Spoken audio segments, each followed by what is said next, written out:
हर साल दीपावली के 6वें दिन 30 करोड़ भारतवासी अस्त होते हुए सूर्य देवता के आगे नतमस्तक हो जाते हैं और अगले दिन सप्तमी तिथि को उगते हुए सूर्य को अर्घ्य देते हैं।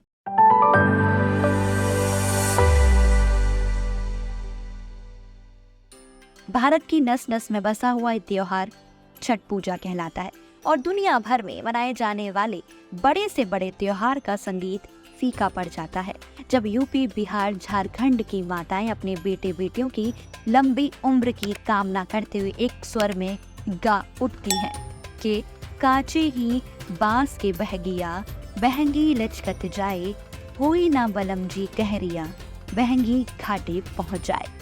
एक ऐसा पर्व जिसमें 36 घंटे का कठिन निर्जला उपवास रखा जाता है। छठ पूजा एक हिंदू त्योहार है जो सूर्य देवता की पूजा के लिए मनाया जाता है, यानी कि सूर्य भगवान की पूजा के लिए। यह पूजा विशेषकर उत्तर भारतीय राज्यों जैसे कि बिहार, झारखंड, उत्तर प्रदेश और नेपाल में मनाई जाती है, लेकिन इसे अन्य क्षेत्रों में भी धूमधाम से मनाया जाता है।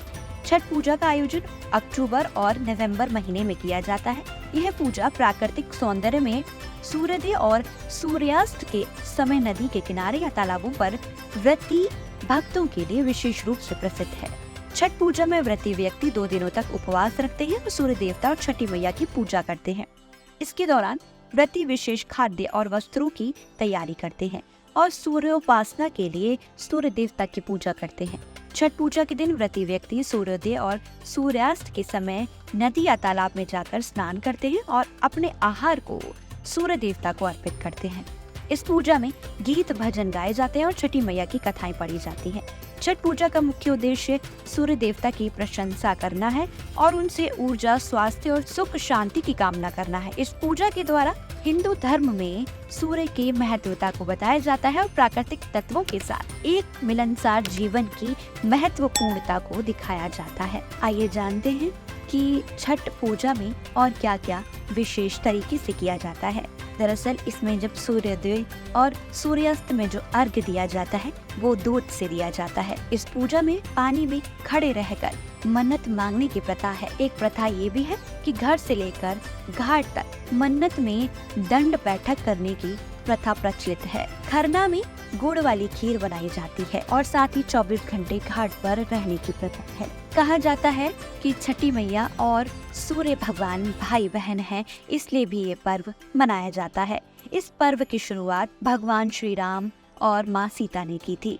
दरअसल कहा जाता है कि छठ की शुरुआत तब हुई जब प्रभु श्री राम ने विजयदशमी के दिन रावण का वध किया और वापस अयोध्या लौटे, तब दिवाली मनाई गई। दिवाली के कुछ समय के बाद भगवान श्री राम ने रावण वध के पाप से मुक्त होने के लिए राजश्री यज्ञ कराया। कहते हैं कि ऋषि मुनियों ने प्रभु श्री रामचंद्र जी पर गंगा जल छिड़क कर उन्हें आदेश दिया कि वे भगवान सूर्य की पूजा करें। साथ ही ऋषियों ने भगवान श्री राम को पूजा की सारी विधि बताई। कहते हैं कि भगवान श्री राम और माँ सीता ने 6 दिनों तक भगवान सूर्य की पूजा की। आइए अब जान लेते हैं इसका साइंटिफिक रीजन क्या है। दरअसल 150 मिलियन किलोमीटर दूर होते हुए भी यह सूरज हमारी जिंदगी में रोशन करता है। आप सोच रहे होंगे कि ये कैसे हो सकता है। दरअसल जब वेस्टर्न साइंस ने फोटोसिंथेसिस को डिस्कवर नहीं किया था, तब से हमारे एंसेस्टर से ये जानते थे कि सारे यूनिवर्स में जो एनर्जी है वो सूर्य से आती है और पेड़ पौधे, फल, अनाज, फसल और तो और सारा खाना इसलिए पॉसिबल है क्योंकि सूरज की हीट के बगैर बादल ना होते, ओशन ना होते, विंड ना होती। बिना सूरज के पृथ्वी एक बर्फ का बेजान गोला होती। खेतीबाड़ी से लेकर टेक्नोलॉजी तक कई चीजों के लिए सूरज पर निर्भर रहते हैं हम लोग। ऐसी आत्मकथाओं से जुड़े रहने के लिए हमारे चैनल को लाइक, शेयर, सब्सक्राइब कर बेल आइकन दबाना ना भूलें और देखते रहिए हिंद बज़ भक्ति।